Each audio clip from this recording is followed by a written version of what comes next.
Hello everyone, मैं कशिश आप सभी का बहुत बहुत स्वागत करती हूँ अपने इस यूट्यूब चैनल में। आज की वीडियो में हम पढ़ने वाले हैं 6 to 12 घटना चक्र की एनसीईआरटी की ऑडियो बुक सीरीज में थर्ड चैप्टर। तो चलिए बिना देरी के अपनी आज की इस वीडियो को स्टार्ट करते हैं। आज का सबसे पहला टॉपिक है आहत पंचमार्क सिक्के। यानी कि आहत सिक्के जो थे ये पंचमार्क सिक्के भी कहा जाते हैं। ये सबसे प्राचीन सिक्के माने जाते हैं जिनसे हमें प्राचीन भारतीय इतिहास के बारे में जानकारी मिलती है। इनको प्रारंभिक सिक्के यानी कि सबसे प्राचीन माना जाता है। और ये किससे बने होते थे? चांदी से बने होते थे। यदि तो देश में धातु अगर हम बात करें तो देश में ये जो धातु है वो बहुत ही कम मिलती है। विरल का मतलब होता है रेयर एक तरीके से। परंतु प्राचीन काल में मुंगेर जिले के खड़गपुर पहाड़ियों में, लेकिन अगर हम प्राचीन काल की बात करें तो प्राचीन काल में यह जो चांदी थी वो मुंगेर जिले के खड़गपुर पहाड़ियाँ थी और यहाँ पर इसकी खानें थी। खाने का मतलब होता है फैक्ट्री तरीके से। अकबर के समय तक यानी कि प्राचीन काल से लेकर के हमें अकबर के समय तक यह वर्णन मिलता है कि यहाँ पर चांदी की खानें थी। यही कारण है कि बिहार में मिले सबसे पुराने आहत सिक्के चांदी के हैं, क्योंकि यहाँ पर चांदी की खानें थी। इसलिए सबसे पुराने जो हमें सिक्के मिले वो कौन से मिले? चांदी के मिले। कहाँ से मिले? बिहार से मिले। प्रचुर सोडकर नदी धाराओं में बने जमाव से चुने जाते थे, जहाँ वे हिमालय के जल धाराओं में बहकर मैदान में आते। यानी कि जो स्वर्ण के जो कण होते थे वो नदी धाराओं में बने जमावों से चुने जाते थे। नदियों की धाराओं में जो जमाव हो जाता था उसमें से स्वर्ण कण को चुना जाता था और उन्हें फिर वो हिमालय की जल धाराओं में बहकर मैदान में आ जाते थे। इन्हीं जमावों को प्लेसलेस कहते हैं। सोना, अब हम बात करते हैं सोना की। तो सोना जो है वो कर्नाटक के कुलार खानों से मिला है। यानी कि कर्नाटक में कोलार नाम की सोने की खान थी। सोने का सबसे पुराना अवशेष 1800 ईसा पूर्व के आसपास कर्नाटक के एक नवपाषाण युग स्थल से मिलता है। यानी कि सोने का सबसे पुराना अवशेष हमें 1800 ईसा पूर्व में मिला है। सोने का सबसे पुराना अवशेष हमें 1800 ईसा पूर्व में कर्नाटक के एक नवपाषाण युगीन स्थल से मिला है।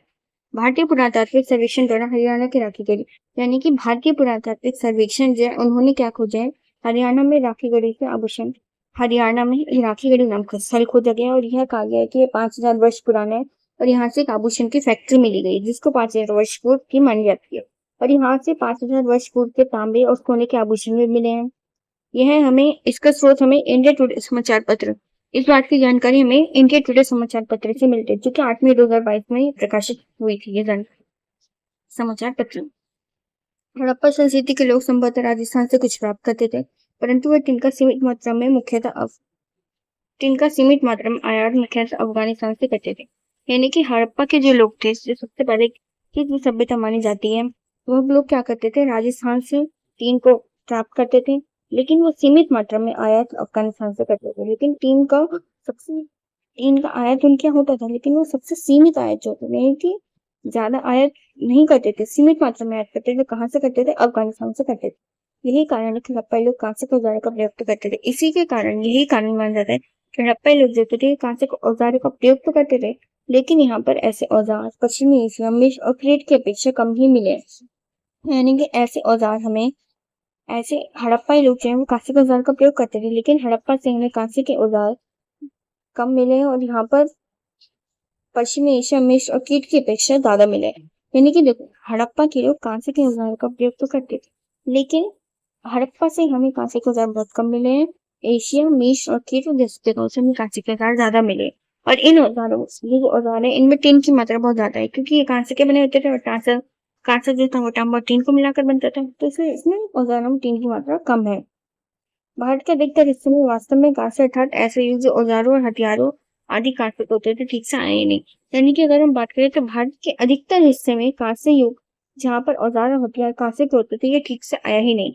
यानी कि इसके बारे में ठीक से हमें कुछ जानकारी नहीं मिलती, क्योंकि इसके केवल एक पुरातात्विक साक्ष्य है, इसका कोई लिखित साक्ष्य ही नहीं है, तो इसके बारे में इतनी अधिक जानकारी हमें नहीं मिली है। इसलिए हम हड़प्पा सभ्यता ही अपने इतिहास की शुरुआत मानते हैं। ईस्वी सन से आरंभिक शतकों से भारत का घनिष्ठ संबंध दोनों महिला पर्यटकों के साथ कायम हुआ। यानी कि शुरुआती शतकों से ही भारत का जो घनिष्ठ संबंध था बर्मा और मल्ल प्रायद्वीपों के साथ था, और इन सभी जगहों पर क्या थे? टीन के विपुल भंडार थे। फलस्वरूप बड़े पैमाने पर कांसे का इस्तेमाल होने लगा। धीरे धीरे पहले प्राचीन लोगों ने कांसे का इस्तेमाल किया, फिर धीरे धीरे हड़प्पा तक आया और धीरे धीरे कांसे का जो इस्तेमाल था ये बढ़ने लगा और बड़े पैमाने पर होने लगा। विशेषकर दक्षिण भारत बनने और सबसे ज्यादा कांसे का इस्तेमाल जो है ये दक्षिण भारत में जो देवी की देव की प्रतिमाएं मिलती थी, उनमें हमें सबसे ज्यादा कांसे का इस्तेमाल देखने को मिला है। बिहार में मिली पालकालीन कांस्य प्रतिमाओं के लिए 3 संभवतः हजारीबाग और रांची से प्राप्त किया गया। यानी कि बिहार से हमें कुछ पालकालीन कांस्य की प्रतिमाएं मिली हैं और ये हजारीबाग और 3 की हमें 3 जो है इन यानी कि बिहार से हमें पालकालीन कांस्य प्रतिमाएं मिली और इन कांस्य प्रतिमाओं की जो 3 है वो हजारीबाग और रांची से प्राप्त किया गया था। बिहार से तो हमें कांसे की प्रतिमा मिली है और इन कांसे की प्रतिमाओं को बनाने के जो 3 आए थे वो कहाँ से आए थे? हजारीबाग और रांची से आए। क्योंकि हजारीबाग में पिछली सदी के मध्यकाल तक 3 के ऐश को गलाने का काम होता है। क्योंकि हजारीबाग में क्या होता था, अगर हम मध्यकाल की बात करें तो पिछली सदी के जो मध्यकाल था उस समय तक हजारीबाग में क्या होता था, 3 के जो ऐश होता था उसको गलाने का काम करता था। यानी कि जब 3 को कांसा बनाया जाता था तो 3 को गलाया जाता और 3 को गलाने का काम करता था हजारीबाग। इन खानों से सोना निकालने जाने के बाद हमें ईसा की दूसरी सदी के आरंभ तक की कोई जानकारी नहीं मिलती। यानी कि हमें कांसे की, तांबे की, इन सभी की बातें चीजें तो हमें मिलती है, खदानें भी मिलती है, लेकिन हमें कोई भी सोने की खान ईसा की दूसरी सदी के आरंभ तक ऐसी कोई जानकारी नहीं मिलती कि कहीं पर भी सोने की खान थी। ईसा की दूसरी सदी के बाद में हमें ऐसी जानकारी मिलती है। कोलार दक्षिण कर्नाटक के गंगवंशियों की प्राचीनतम राजधानी माना जाता है। यानी कि दक्षिण कर्नाटक के जो गंगवंश था उनकी प्राचीनतम राजधानी क्या थी? कोलार।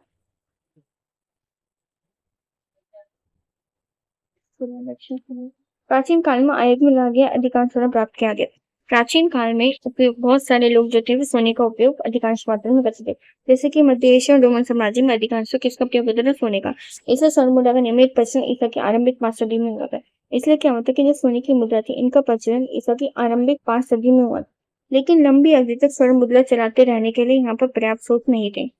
यानी कि स्वर्ण मुद्रा का नियमित प्रचलन तो हुआ था 5 सदियों तक आरंभिक में, लेकिन क्या हुआ कि स्वर्ण मुद्रा चलाने के लिए इनके पास कुछ स्रोत नहीं थे। यानी कि स्वर्ण मुद्रा तो बहुत ही महंगी होती गई, जब तक शासक उसे चलाएगा तो उसके लिए इतना पर्याप्त सामान भी होना चाहिए, स्रोत भी होना चाहिए, जो कि उस समय के शासक के पास नहीं थे।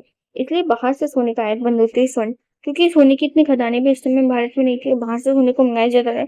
इसलिए धीरे धीरे ये जो था स्वर्ण मुद्रा कम होती चली गई और इसके आयात भी बंद हो गया सोने का। यानी कि देखिए ये लाइन क्या कहना चाह रही है, ये लाइन ये कहना चाह रही है कि स्वर्ण मुद्रा चलाते रहने के लिए भारत में क्या था कि उस समय में लंबी अवधि तक स्वर्ण मुद्रा चलाई जा सकती थी, लेकिन क्या था कि भारत में इतनी सारी सोने की खदानें भी नहीं थी और सोना जो था वो बाहर से आयात होता था। तो जैसे जैसे सोना बाहर से आयात होना बंद हो गया, धीरे धीरे स्वर्ण मुद्राएं जो थी यह भी समाप्त होती चली गई और धीरे धीरे ये मुद्रा दुर्लभ होती चली गई। क्यों? क्योंकि भारत में इतना सोना नहीं था और भारत से आना भी बंद हो चुका था। सोना कहाँ से था? भारत के विदेशी। प्राचीन भारत में भांति भांति के रत्नों और मोतियों का उत्पादन भी होता था। मध्य भारत, उड़ीसा और दक्षिण भारत में प्राचीन भारत में लोग अलग अलग प्रकार के रत्नों और मोतियों का उत्पादन करते थे। जैसे कि मध्य भारत, उड़ीसा और दक्षिण भारत में इन सभी से जगहों पर रत्नों और मोतियों का उत्पादन होता था। एशिया की आरंभिक सदियों में रोमन व्यापारी भारत के जिन व्यापार वस्तु के लिए लायक ठहराते थे उनमें रत्नों का प्रमुख स्थान होता था।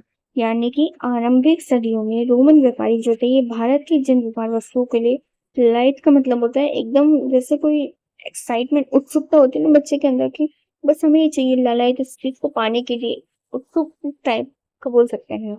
तो रोमन व्यापारी जो थे जो भारत के व्यापार वस्तुओं के लिए एकदम लालायित रहते थे, क्योंकि भारत में बहुत ज्यादा रत्न होते थे और रोमन व्यापारी इसको बहुत ज्यादा वो रहते थे कि इसको पाना चाहते थे।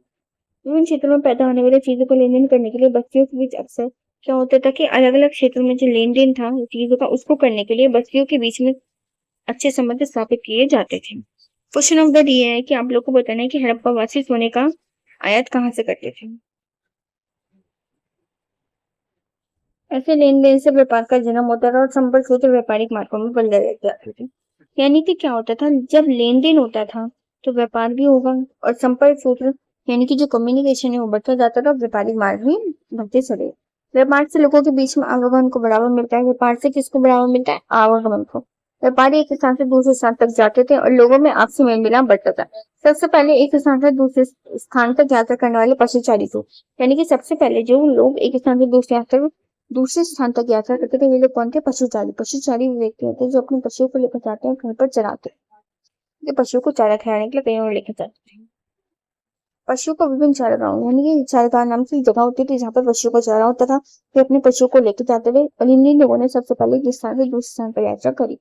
आबाद हुए किसानों से संबंध स्थापित, ये लोग किसानों से संबंध स्थापित करते थे और उनसे कुछ लेन देन की चीजें लेकर चलते थे, यानी कि कुछ लेन देन करते थे उन लोगों से।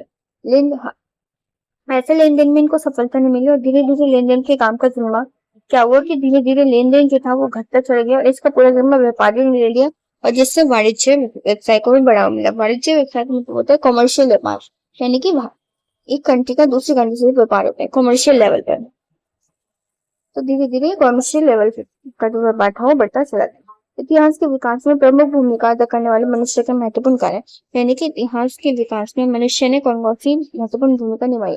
तो मनुष्य के महत्वपूर्ण कार्य क्या कहते हैं, वो पशुपालन करते थे, कृषि करते थे, व्यापार करते थे। इसके साथ साथ विशिष्ट क्षेत्रीय विविधताएं भी है। कई ऐसे क्षेत्र हैं जिनमें विशिष्ट क्षेत्रीय भावना सांस्कृतिक विशेषताएं, यानी कि बहुत सारे क्षेत्रों में विविधताएं भी देखने को मिलती है। बहुत सारे ऐसे क्षेत्र हैं जिनमें अलग अलग क्षेत्रीय भावना और अलग अलग सांस्कृतिक विशेषताएं भी देखने को मिलती है।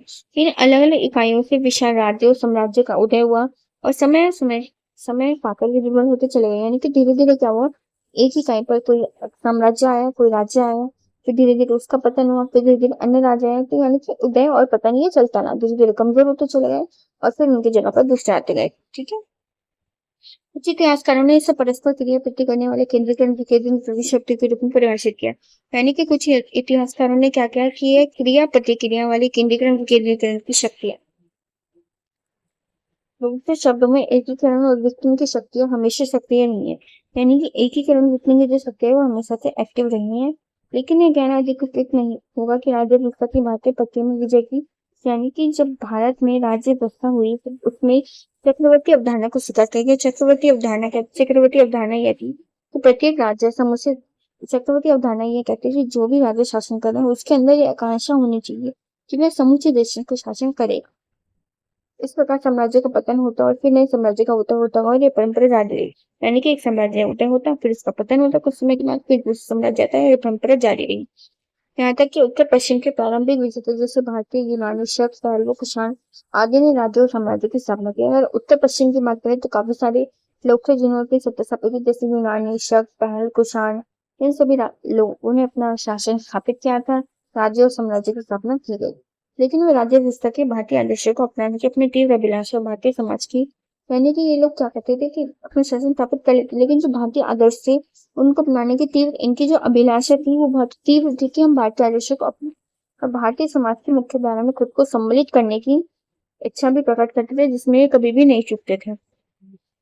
पूर्व काल में राजनीतिक उतार चढ़ाव के बावजूद इन क्षेत्रों ने अलग अलग अपनी पहचान को बनाया, यानी कि राजनीतिक उतार चढ़ाव आते रहते थे हर एक शासक के काल में, लेकिन उसके बावजूद भी इनकी जो पहचान थी वो बनी रही। ऐसा प्रतीत होता है कि बहुत से अन्य राज्यों के साथ उत्तर दक्षिण के प्राचीन राज्यों को शाश्वत जमीन जीवन प्राप्त था, यानी कि ऐसा कहा जाता है कि उत्तर दक्षिण के जो प्राचीन राज्य थे उनमें से कई राजाओं को शाश्वत जीवन प्राप्त था, यानी कि उत्तर दक्षिण के प्राचीन राज्यों में बहुत सारे राज्य ऐसे थे जो कुछ को ये कहते थे कि शाश्वत जीवन प्राप्त है। शाश्वत जीवन का मतलब होता है कि जिसका कभी अंत ना हो, यानी कि ये लोग कहते थे कि हम भगवान हैं, हम कभी नहीं मरेंगे। इन लोगों में अफवाहें ऐसे फैलाते थे।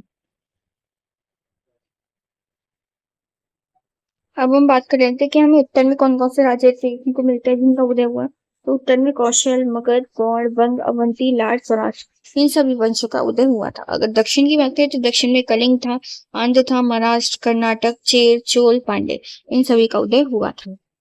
साम्राज्य का उत्थान, यानी कि साम्राज्य का उत्थान में पतन तो होता रहा, वे बार बार एक दूसरे के साथ भिड़ते रहे, किंतु राज्य ने विभिन्न नामों विभिन्न राजवंशों के अंतर्गत इतिहास की लगभग संपूर्ण अवधि में, यानी कि हर एक साम्राज्य का उदय हुआ और पतन होता रहा, ये प्रक्रिया तो चलती रही और एक दूसरे के साथ लड़ाई झगड़ा भी होता रहा, लेकिन हर एक राज्य के अपना एक अलग नाम, मतलब हर एक जो शासक होता था उसका एक अलग नाम होता था, है ना, हर एक वंश का, हाँ, हर एक वंश का एक अलग नाम होता था इन राजवंशों के अंतर्गत। इसलिए इन्होंने इतिहास में सबने अपना एक अस्तित्व बनाया, जैसे कि मौर्य हो गए, कुषाण हो गए, हर वंश का एक अलग अलग नाम होता है, तो अपने अलग नाम के कारण, अपनी अलग पहचान के कारण इन इतिहास में अपना एक अलग अस्तित्व बनाया। भारत के तीनों ओर एक लंबी तट रेखा है, यहाँ रहने वाले लोग समुद्री गतिविधियों से, यानी कि भारत जो है इसके तीनों ओर पर एक लंबी तट की रेखा है और जिससे लोग समुद्री गतिविधियों में जुड़े रहते हैं। संलिप्त का मतलब होता है उससे जुड़े रहते, किसी कार्य में लगे रहना। दोनों और देशों के साथ, यानी कि भारत के दोनों तरफ से सभी देशों के साथ व्यापारिक संबंध थे। दक्षिण में चोल राजवंश के अलावा अन्य किसी भी राजवंश से समुद्र पार की किसी भूमि को जीतने की कभी कोशिश नहीं की। यानी कि दक्षिण में केवल केवल चोल राजवंश ऐसा था जिसने समुद्र पार करके भूमि को जीतने की कोशिश की। इसके अलावा किसी ने भी कोशिश नहीं की थी।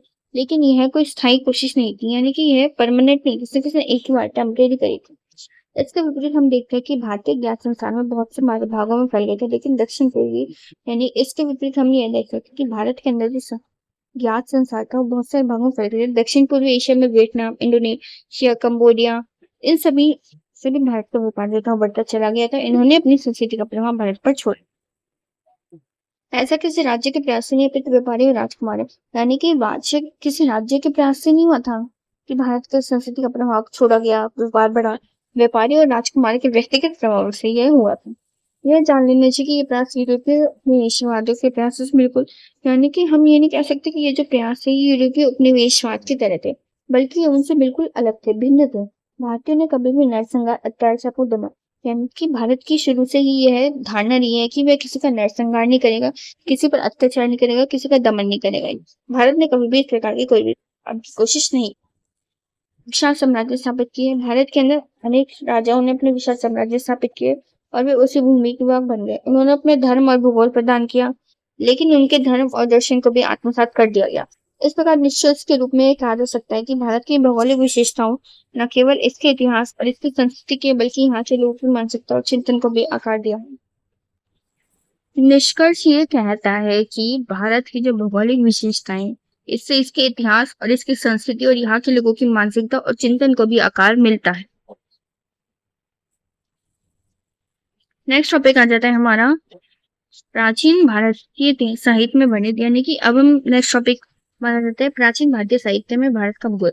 यानी कि अगर हम भारतीय साहित्य की बात करें तो उसमें हमें इतिहास के अलावा कुछ भूगोल के बारे में जानकारी मिलती है, जो कि हम इस टॉपिक के अंदर पढ़ने वाले हैं। प्राचीन काल में भारत में विशाल उपमहाद्वीप वो भारतवर्ष अर्थात भारत की भूमि, यानी कि प्राचीन काल में जो भारत था एक उपमहाद्वीप था, उसको भारतवर्ष के नाम से जाना जाता था। भारतवर्ष जो था ये भरतवंश के नाम पर पड़ा था और ये भारत की भूमि के नाम से भी जाना जाता था। जिसके भारत के उत्तर की सीमा पर हिमालय, उत्तर में इसकी सीमा हिमालय से जुड़ी थी और दक्षिण में इसकी समुद्र था, और यहाँ पर जम्बूद्वीप में दक्षिणी में जम्बूद्वीप था। सिंधु द्वारा सिंचित प्रदेश को इंडिया नाम सबसे पहले हखमनी ईरानी लोगों के द्वारा दिया गया था। यानी कि सबसे पहले जो भारत को इंडिया नाम था वो एक हखमनी ईरानी लोगों के द्वारा दिया गया था। पारसियों के पवित्र ग्रंथ जींद अवस्था, यानी कि पारसी लोग जो थे इनका एक पवित्र ग्रंथ होता था जिसे जींद अवस्था कहा जाता था। यह इसके अंदर सरस्वती की 7 नदियों के क्षेत्र का उल्लेख करते हुए, यानी कि इस ग्रंथ के अंदर सरस्वती की 7 नदियों का उल्लेख है और इसे सप्त सिंधु का, इसके अंतर्गत सप्त सिंधु का प्रयोग भी किया गया है सब 7 नदियों के लिए। यूनानियों के बाद यह शब्द ईरानियों ने से उधार लेकर सिंधु नदी, यानी कि यूनानी के बाद ये सब ईरानियों ने उनसे उधार लिया और फिर सिंधु नदी को इंडोस के नाम से पुकारा गया। पार्शियन लोगों की बात करें तो इनकी पुस्तकें महरे, याशत और यासना में हम देखते हैं कि हफ हेदु के स्थान पर वस्तुतः हिंदू शब्द का उपयोग किया गया है, जिससे पता चलता है कि इस शब्द का विस्तार इंडस सिंधु नदी के क्षेत्र के आगे के प्रदेश तक था। प्रसिद्ध यूनानी, अब हम कुछ प्रसिद्ध यूनानी इतिहासकारों की बात करें, जैसे कि जिसमें नाम आता है हेरोडोटस। इन्होंने क्या करा था, इंडो शब्द का प्रयोग किया था। पार्शियन साम्राज्य के छत्रपति के लिए इंडो शब्द का प्रयोग किया था, लेकिन बाद में धीरे धीरे यूनान और रोम दोनों के लेखकों के द्वारा, यानी कि धीरे धीरे ये इंडो शब्द था ये रोम लेखकों के द्वारा भी प्रयोग किया जाने लगा और ये समूचे देश के लोगों पर लागू किया जाने लगा इस शब्द का प्रयोग। ईसा की प्रथम शताब्दी में चीन में बौद्ध धर्म में प्रवेश होने पर चीनियों ने भारत के लिए 3 एचू अथवा चुआंतु शब्द का प्रयोग किया, यानी चीनी जो थे तो भारत के लोगों को 3 टीएनएचू और चुआंतु शब्द के नाम से बुलाते थे, लेकिन हेनसांग जो था वो इंतु शब्द का प्रयोग करता था भारतीयों के लिए। जैसे जैसे चीन में बौद्ध धर्म का प्रवेश हुआ तो उन्होंने भारतीयों को इन अलग अलग नामों से पुकारा। सिंधु शब्द के बिगड़े हुए रूप, अगर हम सिंधु शब्द की बात करें तो इसको बिगाड़ कर कुछ अन्य इसके नाम बना दिए गए, जैसे कि अलग अलग भाषाओं में इसको कुछ अलग अलग नाम दे दिए गए। जैसे फारसी में सिंधु को हिंदू कहा गया, यूनानी में सिंधु को इंडोस कहा गया, हिब्रू भाषा में इसको होडू कहा गया, लैटिन भाषा में इसको इंडस कहा गया। इस प्रकार से अलग अलग भाषा में इसका नाम बिगाड़ कर कुछ और नाम रख दिया गया।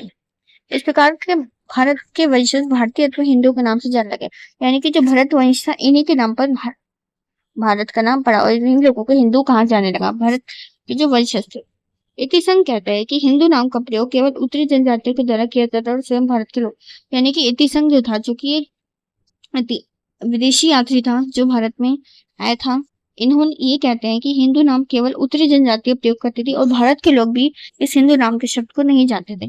एक प्रदेश के रूप में भारत का प्रथम सुनिश्चित उल्लेख पाणिनि की रचना, यानी कि अगर हम एक प्रदेश की बात करें तो प्रदेश के रूप में सबसे पहले उल्लेख में भारत का पाणिनि ने अपनी रचना अष्टध्यायी में लिखा है।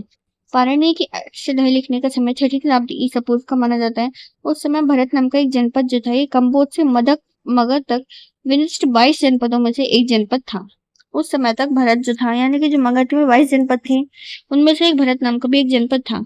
ये सभी जनपद जो थे उत्तरी भारत में थे। बाद में बौद्ध साहित्य में प्राचीन शब्द सिंधु के अनुरूप 7 प्रदेश का उल्लेख हमें देखने को मिलता है। ये सभी जनपद जो थे, यानी कि जो मगध के 22 जनपदों का उल्लेख है, ये उत्तरी भारत में थे और बौद्ध साहित्य में प्राचीन सप्त सिंधु के अनुरूप इन 7 भारत प्रदेशों का उल्लेख हमें देखने को मिलता है। आर्य देश और ब्रह्मराष्ट्र भारत के ऐसे अन्य नाम थे जिनका उल्लेख इतिसंघ ने किया था, यानी कि आर्य देश और ब्रह्मराष्ट्र भारत के कुछ अन्य नाम थे और ये इतिसंघ के द्वारा लिए गए थे। आर्यभट्ट एक प्राचीन नाम था। ये पतंजलि के समय और हिमालय और परियात्रा के बीच बीच स्थित भारत के उत्तरी भाग को और विंध्य के पश्चिमी भाग को दिया गया था, यानी कि भारत के उत्तरी भाग और विंध्य के पश्चिमी भाग में जो जगह थी उसको एक आर्यव्रत नाम दिया गया था और यह नाम पतंजलि के समय में दिया गया। इसकी पश्चिमी सीमा पर, यानी कि भारत की बात करें ना, तो भारत की पश्चिमी सीमा पर आदर्शवाली, अरावली और पूर्वी सीमा पर कालवन और राजमौली की पारी थी। यानी कि इसकी पश्चिमी सीमा पर क्या था, अरावली थी और पूर्वी सीमा पर क्या था, राजमौली की पहाड़ियां थी। पुराणों में भारतवर्ष शब्द की परिभाषा, यानी कि अगर हम पुराणों की बात करें तो पुराणों में भारतवर्ष शब्द की परिभाषा ऐसी है कि वह देश, पुराणों में कहते हैं कि भारत वह देश है जो समुद्र के उत्तर में बर्फीले पर्वतों के दक्षिण में स्थित है। यहाँ पर 7 मुख्य पर्वत श्रृंखलाएं, यानी कि भारत समुद्र के उत्तर में और बर्फीले पर्वत, यानी कि भारत के उत्तर में समुद्र है और हिमालय में क्या है, बर्फीले पर्वत है इसके दक्षिण में। यहाँ पर 7 भारत के अंदर 7 मुख्य पर्वत श्रृंखलाएं, महेंद्र मल्ल, साहस, मुक्ति मुक्त, ऋषि, विंध्य और परियान, पश्चिमी विंध्य पर्वत श्रेणियां यहाँ पर भारत के वंशज रहते हैं और जिसके पूर्व में किरात और पश्चिम में यवन रहते हैं और इसके अपने लोग ब्राह्मण, क्षत्रिय, वैश्य और शूद्र अर्थात हिंदू हैं।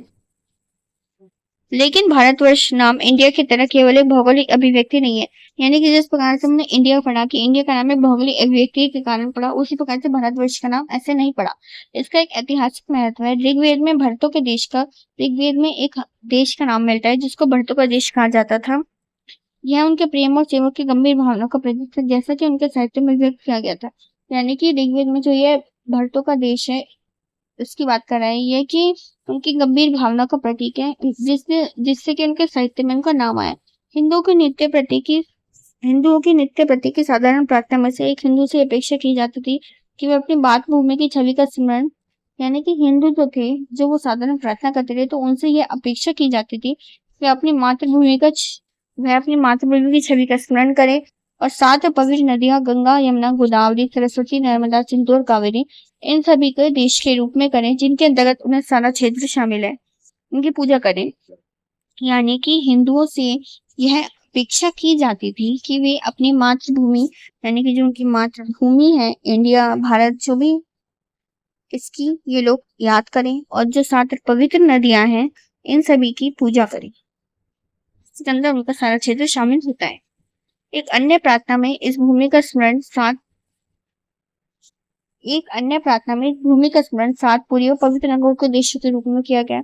इन नगर भारत के महत्वपूर्ण क्षेत्रों का प्रतिनिधित्व करते हैं। यानी कि कुछ अन्य प्रार्थनाएं देखने को मिलती है जिसमें भारत की भूमि का स्मरण 7 पुरियों, यानी कि पवित्र नगरों को देश के रूप में किया गया। ये नगर भारत के महत्वपूर्ण क्षेत्रों का प्रतिनिधित्व करते हैं। इन 7 नगरों का नाम है द्वारवती, यानी कि द्वारका, अवंतिका यानी कि उज्जैन, कांची यानी कांचीपुरम, अयोध्या, मथुरा, माया, हरिद्वार और काशी। इन सभी 7 नगरों को पवित्र नगर के रूप में कहा जाता था। इन भावनाओं को हिंदुओं को तीर्थ यात्रा की विशेष परंपरा द्वारा बढ़ती बनाई गई। यानी कि पहले इन प्रार्थनाओं का महत्व था, लेकिन धीरे धीरे हिंदू की तीर्थ यात्रा बन चुकी और ये भावना बन गई जिससे गाने और मजबूत होती चली गई। इन परंपरा के अनुसार प्रत्येक हिंदू से ये अपेक्षा की जाती थी वह अपने जीवन काल में यानी कि इन परंपरा के अनुसार प्रत्येक हिंदू जो था उससे अपेक्षा की जाती थी कि वह अपने पूरे जीवन में अपनी धार्मिक आस्था से संबंधित पवित्र तीर्थ स्थलों के दर्शन करे। जैसा कि हम आज भी देखते हैं कि आज भी हिंदू धर्म में मान्यता है कि एक व्यक्ति को अपने जीवन के अंदर तीर्थ स्थलों पर जाना चाहिए, उनका दर्शन करना चाहिए। तो यह परंपरा जो है आज की नहीं है। अब आप लोग को समझ में आएगा नहीं कि यह क्यों होती है और कहाँ से शुरू हुई। यानी कि प्राचीन काल से ही चलती आ रही है मान्यता कि प्रत्येक व्यक्ति को धार्मिक मान्यताओं का पालन, धार्मिक आस्था के अनुसार पवित्र तीर्थ स्थलों के दर्शन करने चाहिए। हिंदू के प्रत्येक प्रमुख धार्मिक संप्रदाय जैसे वैष्णव, शैव, शाक्त और अन्य संप्रदाय के तीर्थ को अपनी सूची है। यानी कि हिंदू के कुछ धार्मिक संप्रदाय जैसे कि वैष्णव, शैव, शाक्त या कई अन्य संप्रदाय भी है और इनके अलग अलग तीर्थ हैं। इन सभी तीर्थों की सूची अलग अलग है और ये सारे तीर्थ भारत के कोने कोने में स्थित है। किसी एक प्रांत तक भी हमें देखने, ऐसा नहीं कि किसी एक प्रांत तक सीमित है। यानी कि जो भारत के तीर्थ स्थल है वो ऐसा नहीं किसी एक ही प्रांत में, ये अलग अलग जगह पर है और ये पूरे भारत के कोने कोने में फैले हुए हैं। सारे संप्रदाय एक मत से अपने अनुयायियों से आग्रह करते हैं। यानी कि जो सभी संप्रदाय के लोग होते हैं उनके जो अनुयायी होते हैं, अनुयायी का मतलब होता है जो व्यक्ति धर्म का प्रचार प्रसार करता है वो उस धर्म का अनुयायी होता है। तो सारे संप्रदाय के लोग एक मत रखते हैं अपना और अपने अनुयायी से ये आग्रह करते हैं कि भारत के सुदूर स्थानों पर स्थित विभिन्न तीर्थ स्थलों की यात्रा करें। यानी कि वह अपने हिंदू धर्म के अनुयायी उनसे ये कहते हैं, आग्रह करते हैं कि हम सभी लोग भारत के सुदूर स्थान पर जाएंगे और यहाँ पर स्थित जो भी तीर्थ स्थल हम उनकी यात्रा करेंगे। इस प्रकार उनमें अपनी मातृभूमि के बारे में जीवंत भावना उत्पन्न होती है। इससे यह पता चलता है कि उन लोगों के मन में अपनी मातृभूमि के बारे में जीवंत भावना थी। शंकराचार्य जी जो है वो इसी भावना से प्रेरित होकर देश के 4 छोरों पर 4 मठ स्थापित की। यानी कि शंकराचार्य ने लोगों की भावना देखी जिससे वो प्रेरित हुए, जिसके कारण उन्होंने 4 मठों की स्थापना की। सबसे पहला मठ है हमारा बद्रीनाथ जो कि हिमालय में है। बद्री केदार के निकट ज्योतिर्मठ उत्तर में है। दूसरा है हमारा शारदा मठ जो कि द्वारका में है, ये पश्चिम में है। और पूर्व में गोवर्धन मठ जो कि पुरी में है और दक्षिण में श्रृंगेरी मठ मैसूर में। ये सभी 4 मठ हैं जो कि शंकराचार्य जी के द्वारा स्थापित किए गए अलग अलग दिशाओं में, है ना। इस प्रकार हिंदू संस्कृति से संप्रदाय, पथ अथवा पंथ, इस प्रकार हिंदू संस्कृति से संप्रदाय, पंथ राष्ट्रीयता के सहायक है, विरोधी नहीं।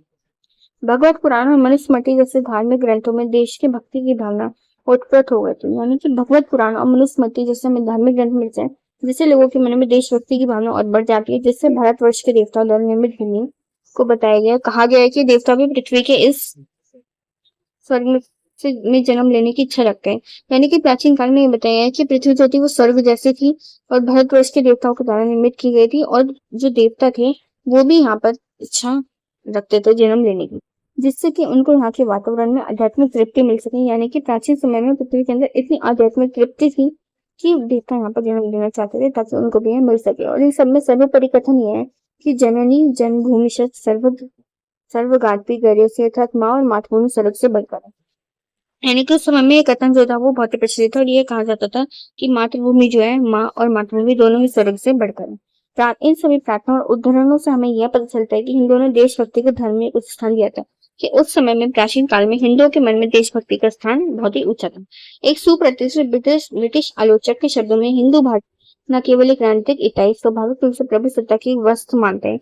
यानी कि एक ब्रिटिश आलोचक ये कहते हैं कि हिंदू भारत की केवल एक राजनीतिक इकाई नहीं, एक प्रभुसत्ता की एक वस्तु मानते हैं, चाहे वह प्रभुसत्ता किसी की भी हो, अंग्रेजों की, मुसलमानों की, हिंदुओं की हो, लेकिन मातृदेवी के मंदिर की तरह वह अपनी संस्कृति का मूल रूप समझते हैं।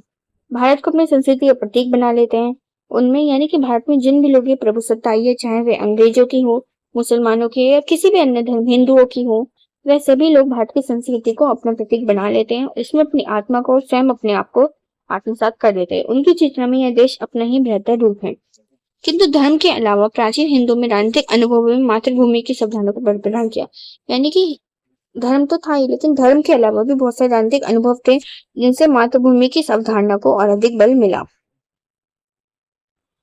किसी भी देश की एकता को तभी आसानी से हृदयवश किया जा सकता है यदि वह किसी राजनीतिक सत्ता के नियंत्रण नहीं है। यानी कि लोगों की एकता को तभी माना जा सकता है जब किसी भी राजनीतिक सत्ता के नियंत्रण में न हो। प्राचीन हिंदू बहुत प्राचीन काल से आदर्श प्रभु सत्ता के संस्था से सुपरिचित थे। एक राज, सम्राट, राजाधिराज और सार्वभौम जैसे महत्वपूर्ण वैदिक शब्द, यानी कि वैदिक काल में मुख्य शब्द जैसे एक राज, सम्राट, राजाधिराज, सार्वभौम और इन सभी से राजसूय, वाजपेय, अश्वमेध जैसे वैदिक अनुष्ठानों की बात भी हमें ऋग्वेद से मिलती है। और ये सभी यज्ञ जो थे वो राजा के द्वारा किए जाते थे। ये लोग अपने दिग्विजय द्वारा अपने आप को राजाधिराज बना लेते थे। कुछ वैदिक रचनाओं और बाकी कुछ कृतियों जैसे कि महाभारत पुराणों में ऐसे महान राजाओं और सम्राटों की सूची भी हमें देखने को मिलती है।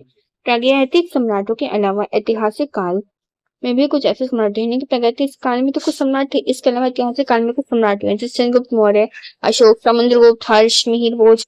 और इसके बाद के मध्य काल में अकबर, औरंगजेब और कुछ राजा जो थे इन्होंने अपनी सर्वोच्च प्रभुसत्ता की घोषणा, यानी कि कुछ राजा थे इन्होंने अपनी प्रभुसत्ता की घोषणा कैसे की थी, खुद को सर्वोच्च कैसे घोषित किया था। इन्होंने अश्वमेध यज्ञ की घोषणा करके यह घोषणा की थी कि हम सर्वोच्च हैं, सर्वश्रेष्ठ हैं। जैसे कि पुष्यमित्र, समुद्रगुप्त, कुमारगुप्त प्रथम, आदित्य सेन और पुलकेशिन प्रथम, इन सभी लोगों ने अपने सर्वोच्च अपने आप को स्थापित करने के लिए काफी प्रयास किया था, जिसका एक भारत में लंबा इतिहास है।